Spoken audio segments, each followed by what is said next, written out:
Ang buhay ng isang mag-isang magulang ay puno ng mga hamon, sakripisyo at pagmamahal.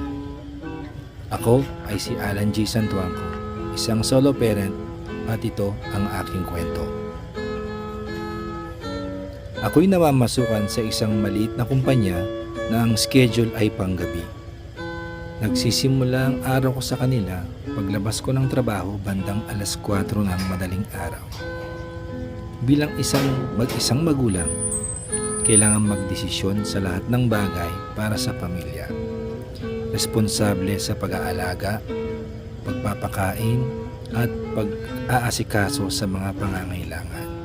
Pati na rin sa pagpapaalam at pagpapakita ng pagmamahal at suporta sa kanila. Unang bagay na aking ginagawa bago ko sila gisingin at pumasok sa eskwela ay maglaba, magluto ng almusal at maglinis ng bahay. Bilang solo parent, ako'y nagtatrabaho ng 8 oras o higit pa upang matugunan ang pangangailangan ng aking mga anak. Dahil walang katuwang sa buhay, mga gawaing bahay at pagpapalaki ng anak, madalas ay pagod at stress, ngunit patuloy lang ang laban. Kahit na may limitadong oras para sa sarili, basta ang importante ay ang atensyon ay nakatutok sa aking mga anak at sa trabaho. Minsan, ang personal kong buhay at pangarap ay napapabayaan dahil sa prioridad sa pamilya. Malaking emotional na hamon ang pagiging mag-isang magulang.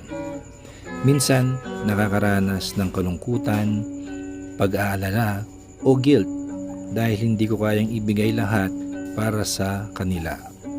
Pero sa awa ng Diyos, sa mura nilang edad, naintindihan naman nila ang aming buhay. Bilang mag-isang magulang, kailangan maging maligaya at matatag kahit walang ibang katuwang. Importante din na malapit din sila sa Diyos. Kami ay nagdadasal bago kumain, bago matulog, at nagsisimba tuwing linggo.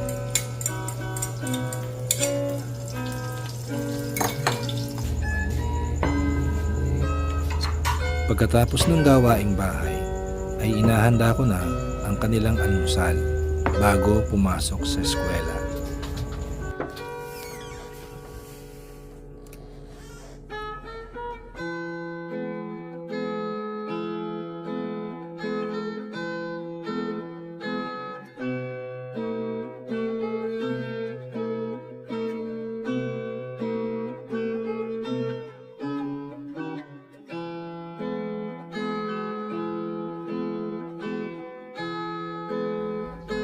Tumutulong din sila sa gawaing bahay. Si JM ay madalas nagsasampay ng labahin at si JZ naman ay naguhugas ng mga plato.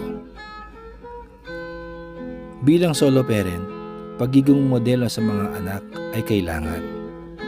Kailangang ipakita kung paano maging matatag, responsable at may malasakit sa kabila ng mga pagsubok.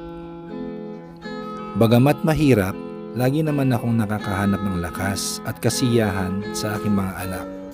Ang pagmamahal sa kanila ay nagsisilbing lakas upang makapagpatuloy at makapagsakripisyo. Ang pagiging solo parent ay hindi madali.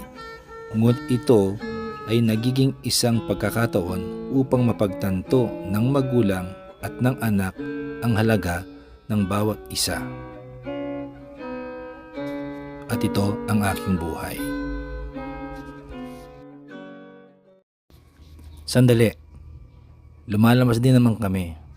Parang ganito.